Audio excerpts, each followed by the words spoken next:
चैन दोस्तों, हम कर रहे हैं दिसंबर मंथ के करंट अफेयर और इस वीडियो में हम बात करेंगे पॉलिटी एंड गवर्नेंस की। पहली न्यूज़ है हमारी फन नेशन फन इलेक्शन से।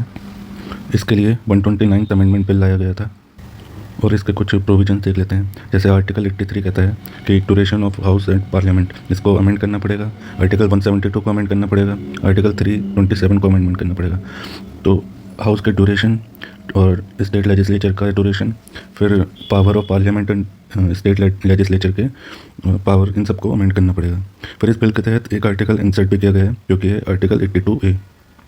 ये बात करेगा साइमल्टेनियस इलेक्शन की, अपॉइंटमेंट डेट की, इलेक्शन कमीशन के पावर को और डिफर्ड इलेक्शंस, मतलब अगर एक असेंबली वो हो जाती है, डिज़ोल्व हो जाती है और वो लोकसभा के इलेक्शन के साथ साइमल्टेनियस इलेक्शन नहीं हो पाते, मान लीजिए पहले ही वो डिसॉल्व हो गई कोई असेंबली, तो उस टाइम पे क्या करना है, वो सारी चीज़ें 82A में इंसर्ट की जाएंगी।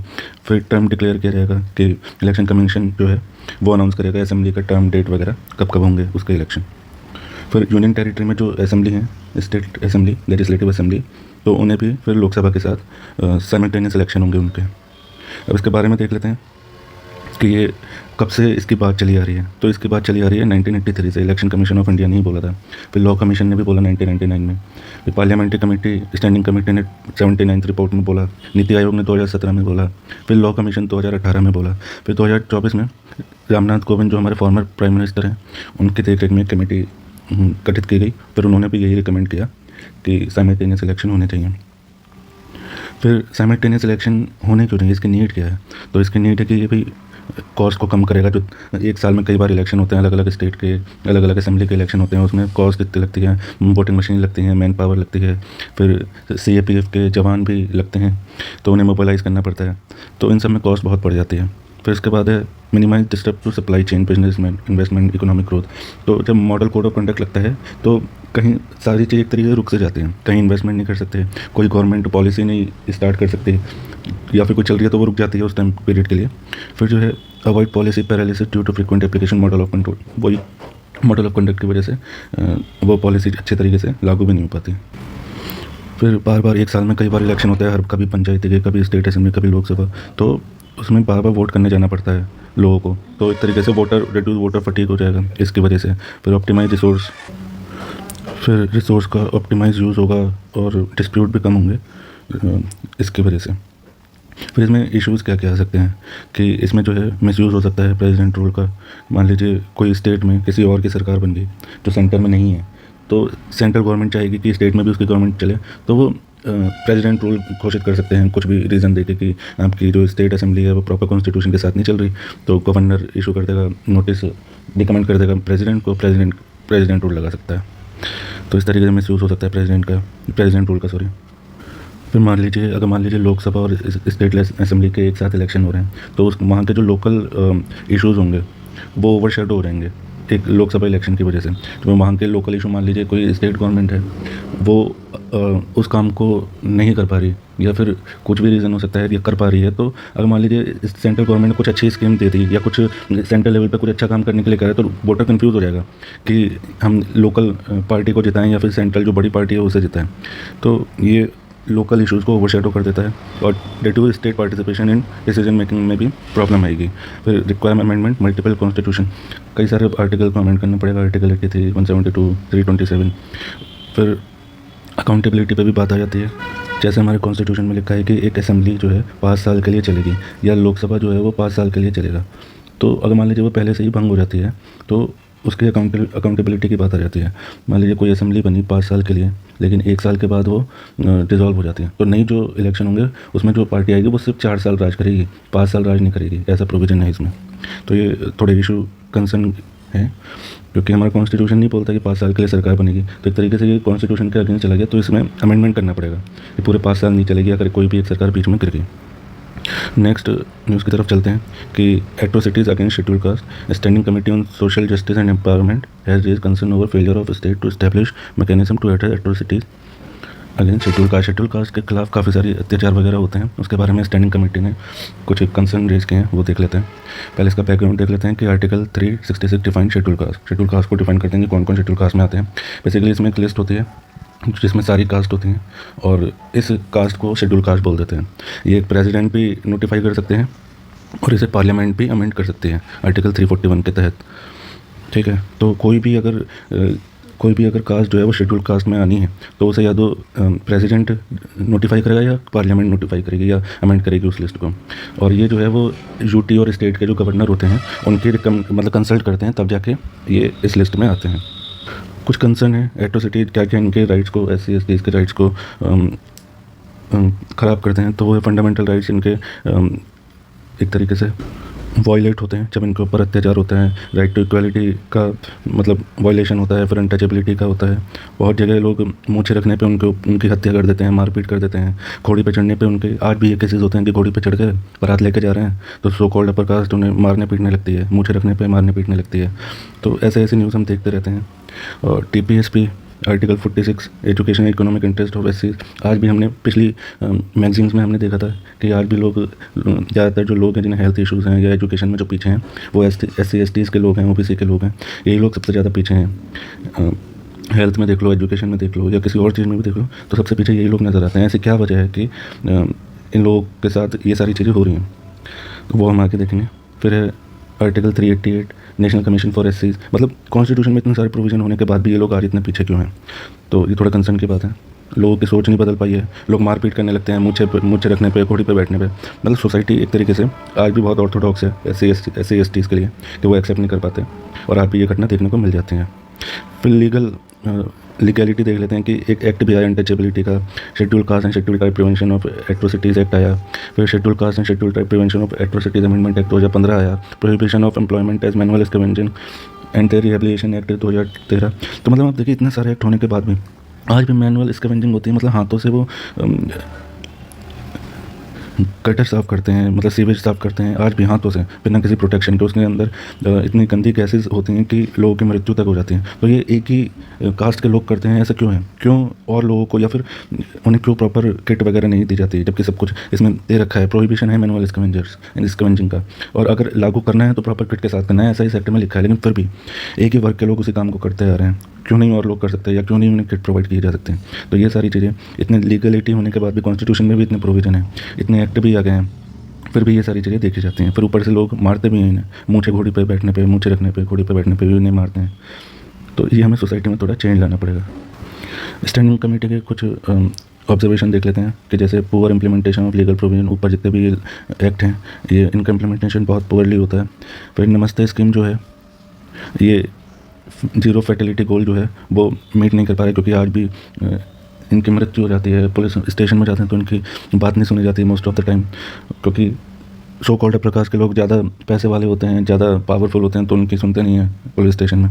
फिर लैक ऑफ स्पेसिफिक टारगेट्स, जैसे प्रधानमंत्री आदर्श ग्राम योजना, ये अपने टारगेट पूरे नहीं कर पा रहे हैं। Fund surrender in scheme like Shreshtha due to delay in state proposals, Shreshtha scheme को पूरा प्रॉपर तरीके से लागू नहीं कर पा रही स्टेट। फिर 20% क्रॉस एनरोलमेंट टारगेट जो है उसमें स्कूल वगैरह में या हायर एजुकेशन में, ये 27% ही पहुंचा है। सॉरी 27% इनका टारगेट है, वो भी नहीं पहुंच पा रहा है। हम सोचिए कि जो इनकी पढ़ाई लिखाई के लिए इन्हें टारगेट देने हैं अलग अलग स्कीम के तहत, वो भी SC/STs प्रॉपर उसमें पहुंच नहीं पा रहे हैं पढ़ाई लिखाई की फील्ड में भी। फिर इनएडिक्वेट एग्जीक्यूशन ऑफ प्रधानमंत्री अनुसूचित जाति अभ्युदया योजना PM Ajay with fewer SC village declared as Adarsh Gram. बहुत कम ऐसे विलेज हैं जिनमें SC रहते हैं और वो आदर्श ग्राम घोषित किए गए हैं। तो इन आदर्श ग्रामों में पर्टिकुलर फंडिंग आती है, उनका डेवलपमेंट होता है। तो ऐसे बहुत विलेज हैं, SC विलेज हैं जो आदर्श ग्राम घोषित किए गए हैं। अब हम देखते हैं ऐसी अत्याचार होते क्यों हैं। तो पहला रीज़न है absence of protection cell, police apathy. मतलब अगर मान लीजिए ये कंप्लेंट भी कराने जाते हैं पुलिस स्टेशन में तो इनकी सुनी ही नहीं जाती है, ठीक है। फिर lack of relief and rehabilitation, इनका प्रॉपर, मान लीजिए किसी के ऊपर अत्याचार हो भी गया तो उनका प्रॉपर तरीके से रिलीफ नहीं मिलता, रिहेबिलिटेशन नहीं होता। तो ये कुछ वो हैं रीज़न जिनकी वजह से होता है। जैसे लैंड एलिनेशन, उनकी ज़मीन हड़प ली जाती है, बंधुआ मजदूरी कराई जाती है, और 34% SCs जो हैं वो बिलो पॉवर्टी लाइन है। और rising political awareness, refusal of traditional work, मान लीजिए कोई जूता बनाता था या फिर कोई माली है या कुछ है तो वो उनको अपना काम छोड़ना पड़ रहा है अब, है ना। वो अपना ट्रेडिशनल वर्क नहीं कर पा रहे हैं क्योंकि सोसाइटी में एक तरीके स्टीरियोटाइप बनी हुई है कि भाई ये चमड़े का काम करता है, ये काम करता है। तो एक बहुत नीचा दिखाने की कोशिश करते हैं उनके काम की वजह से। फिर हम देखें डोमिनेंस ऑफ अदर कास्ट, अगर हम देखें तो मान लीजिए जनरल कास्ट जो है वो लगभग 14-15% है मात्र, और एस सी जो है वो 27% है, एस टी लगभग 15% के आसपास हैं ये भी, और ओबीसी ज़्यादा हैं, ये लगभग 40s की लाइन में है। तो बाकी जो बचे आप देख लीजिएगा वो ओबीसीज हैं। तो हम देखिए ये जो जनरल कास्ट है ये ऑलमोस्ट हर अपर पोस्ट पे बैठे, हर ऊंची पोस्ट पे यही लोग दिखेंगे, अपर कास्ट के लोग। एससी एसटी आप देखिए बहुत कम देखेंगे जो एकदम टॉप लेवल पे पहुंचते हैं। हम सोचिए सुप्रीम कोर्ट में कोई रिजर्वेशन नहीं है, इसलिए आज तक वहाँ पर कोई एक एससी एसटी सीजीआई नहीं बन पाई, एक एससी एसटी ओबीसी कोई मतलब बन ही नहीं पाया आज तक कोई सीजीआई। वहीं अगर हम कोई आईएएस ऑफिसर देख लें या कुछ देख लें सेक्रेटरी लेवल वगैरह पे, जॉइंट सेक्रेटरी वगैरह पे, तो बहुत कम ही लोग हैं जो वहाँ तक पहुँचते हैं। आप कैबिनेट सेक्रेटरी देख लीजिए, बहुत कम ही लोग होंगे जो एससी एसटी रहेंगे, लेकिन मोस्ट ऑफ द टाइम जिनकी पॉपुलेशन इतनी कम है 14 से 15% है, वो आपको हर जगह मिल जाएंगे, वो हर सीईओ मिल जाएंगे किसी कंपनी के, हर ऊंची पोस्ट पे ही होंगे। लेकिन एससी एसटी बहुत कम है। ऐसी क्या वजह है कि ये लोग इतना आगे नहीं पढ़ पा रहे हैं? 70 साल हो गए हैं, 70-75 साल हो गए हैं आज़ादी के बाद भी, रिजर्वेशन होने के बाद भी। क्या मतलब ये पढ़ाई में इतने वीक हैं या कुछ ऐसा है कि इन्हें आगे नहीं आने दिया जा रहा है रिजर्वेशन होने के बाद भी? इसकी क्या वजह हो सकती है? ठीक है, तो ये कुछ रीज़न बताएं किन वजह से ये लोग ऊपर नहीं आ पा रहे हैं। फिर 97.7% of atrocities against SC in 2022 from 13 से, मतलब जितने भी एट्रोसिटी, जितने भी अत्याचार के केस आए हैं उनमें से मतलब आप सोचिए लगभग 100% ही है सबसे ज़्यादा एससीज के खिलाफ ही, शेड्यूल कास्ट के खिलाफ ही सबसे ज़्यादा अत्याचार के केस आए हैं 2022 में। ये देखिए ये मेन रीज़न है। अभी तक मतलब बोलते हैं इतना ज़्यादा कि रिजर्वेशन मिल रहा है, ये मिल रहा है, वो मिल रहा है, इतने सारे लीगल एक्ट हैं, फिर भी अभी तक सबसे ज़्यादा अत्याचार जो है वो एससीज के खिलाफ ही हो रहा है। फिर failure to enforce legal mechanism, lack of enforcement of legal mechanism, discrimination in education. ये थोड़ा कमेटी 2007 में बनी थी।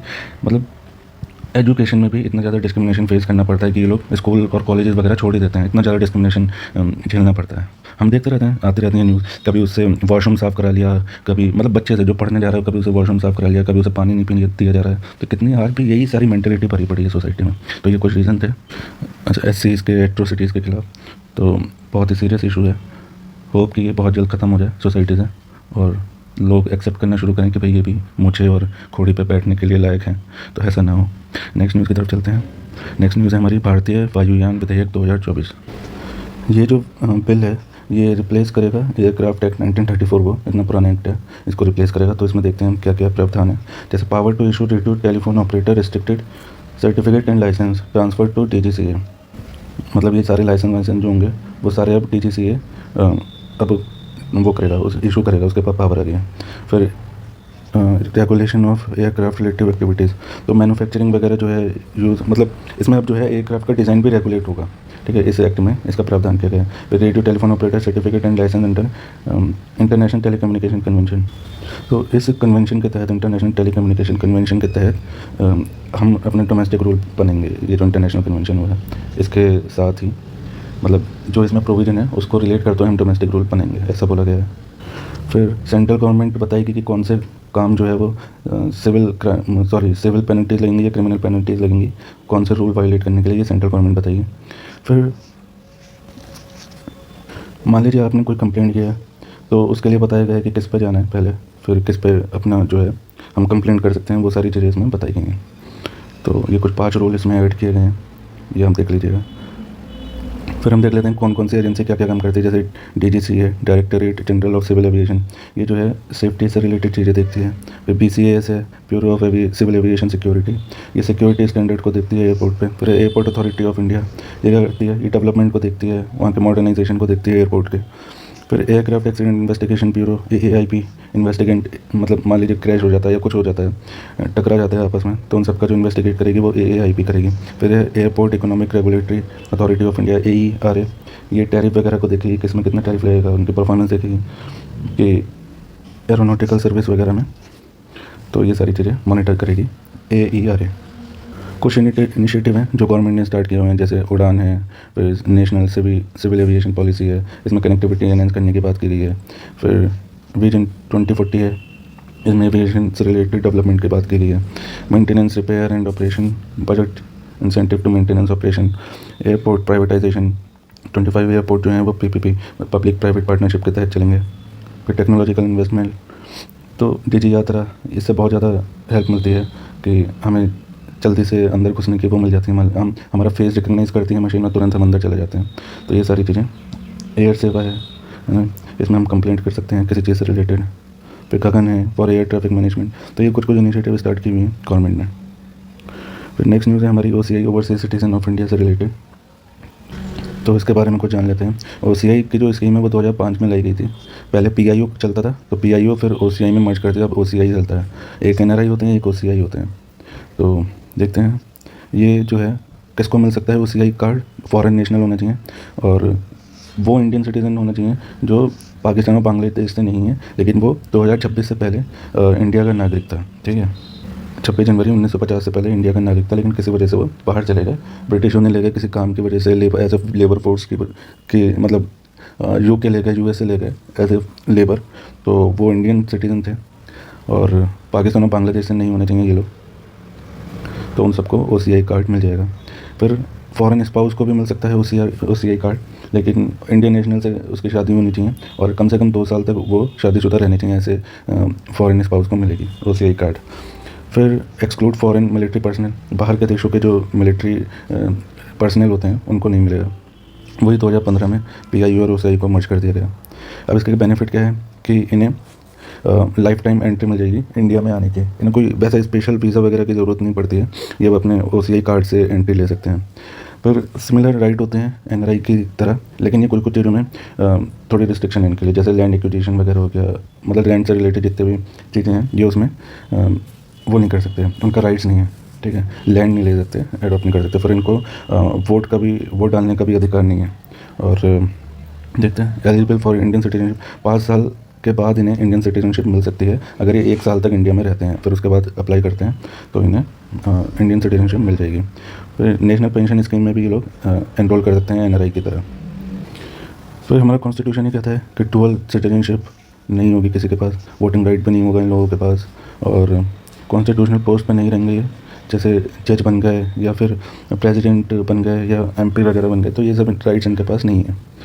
फिर excluded from public employment except specific post designated by central government, ऐसी कोई पब्लिक एम्प्लॉयमेंट में काम नहीं कर सकते। मान लीजिए IAS IPS वगैरह ये नहीं बन सकते until and unless central government allowed करें।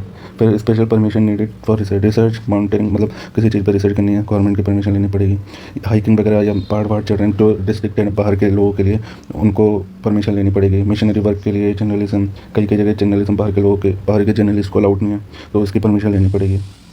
और जैसे नॉर्थ ईस्ट में कई जगह ऐसी हैं जहाँ रिस्ट्रिक्शन है फॉरेनर्स के लिए, तो उनके लिए भी परमिशन लेनी पड़ेगी। नेक्स्ट न्यूज़ है रिमूवल ऑफ राज्यसभा चेयरमैन। अभी वाइस प्रेसिडेंट को उनके पद से हटाने की बात चल रही थी कि राज्यसभा चेयरपर्सन को हटाया जाए। तो इसके कुछ प्रोविज़न देख लेते हैं, प्रोसीजर देख लेते हैं कि अगर ऐसा कोई प्रोविज़न लाना है तो 14 दिन पहले नोटिस देना पड़ेगा, और राज्यसभा में मेजॉरिटी होनी चाहिए और लोकसभा में सिंपल मेजॉरिटी होनी चाहिए। ठीक है, ये ऐसा रूल कहता है। और कोई पर्टिकुलर ग्राउंड नहीं बताया गया कि वाइस प्रेसिडेंट कैसे अपने पद से हटाए जाएंगे। ये सिंपल एक मोशन पास होगा, उसमें वोटिंग होगी। वोटिंग के बाद मतलब राज्यसभा में एब्सोल्यूट मेजॉरिटी प्लस मतलब हाँ एब्सोल्यूट मेजॉरिटी एंड वो वाली वोटिंग क्या होती है स्पेशल मेजॉरिटी, कि लोग जितने प्रेजेंट हैं और 2/3 मेजॉरिटी चाहिए और एब्सोल्यूट मेजॉरिटी चाहिए, और लोकसभा में सिंपल मेजॉरिटी चाहिए। फिर मर्सी पिटीशन के से रिलेटेड एक न्यूज़ है कि अगर कोई मर्सी पिटीशन डालेगा तो उससे रिलेटेड क्या गाइडलाइन है कि डेडिकेटेड सेल होना चाहिए प्रॉपर प्रोसेस फॉलो करने के लिए। फिर जुडिशियल ऑफिसर जो है उससे जो मर्सी पिटीशन डाल रहा है उसको एक जुडिशियल ऑफिसर प्रोवाइड किया जाएगा। फिर इंफॉर्मेशन शेयरिंग के लिए जो है जल्द से जल्द, मान लो कोर्ट ने कोई ऑर्डर दिया और वो जो कन्विक्ट है वो जेल में है, तो वहाँ तक ऑर्डर पहुँचने में टाइम लग जाता है, तो इन्फॉर्मेशन शेयरिंग जो है वो उसके लिए प्रोविज़न है। फिर coordination with governor and president office, electronic communication होना चाहिए ताकि जल्द से जल्द ऑर्डर पहुँचे। State government to issue executive order for handling procedure, फिर रिपोर्ट के अकॉर्डिंग जो है चीज़ें फॉलो होनी चाहिए within 3 month. Guideline to session courts, record cases को रिकॉर्ड करना है और नोटिफाई करना है प्रोसिक्यूटर को, एजेंसी को, अपील जो पेंडिंग है उन सबसे related. Execution warrant to be issued by state, post death penalty enforcement वगैरह, ये सारी चीज़ें इसमें ये गाइडलाइंस वगैरह हैं मर्सी पिटीशन से रिलेटेड। मर्सी पिटीशन देख लेते हैं। प्रेसिडेंट और गवर्नर जो है उनके पास पावर है पार्डन करने की और कम्यूट करने की, मतलब पूरी तरीके से उसकी सज़ा ख़त्म करने की। जैसे मान लीजिए फांसी की सज़ा है तो उसे लाइफ टाइम सेंटेंस की जो पावर है वो गवर्नर और प्रेसिडेंट के पास है। लीगल फ्रेमवर्क है भारतीय नागरिक सुरक्षा संहिता PNSS 2023, मर्सी पिटीशन के जो प्रोविजन है वो इसमें है। फिर ई कोर्ट मिशन मोड प्रोजेक्ट है, union cabinet approve phase 3 of E court mission mode project. मतलब इसमें क्या क्या होगा कि आपका डेटा स्टोर किया जाएगा, फिर इलेक्ट्रॉनिक जितनी भी सर्विसेज हैं वो दी जाएंगी, live audio visual court room streaming होगी, कोई भी केस सुना जा रहा है वो लाइव चलेगा। फिर है convert physical to digital record, कोई ऑर्डर दिया है, कोई वर्डिक्ट दिया है तो वो डिजिटली कन्वर्ट कर दिया जाएगा, फिर वही स्टोरेज वगैरह किया जाएगा। और मान लीजिए कोई ऐसी रिमोट एरिया है या कोई गांव वगैरह है, वहाँ से कोई प्रोसीडिंग्स चलनी है तो वो इलेक्ट्रॉनिक माध्यम से किया जा सकता है। नेक्स्ट न्यूज़ है अमृत ज्ञान कोश पोर्टल।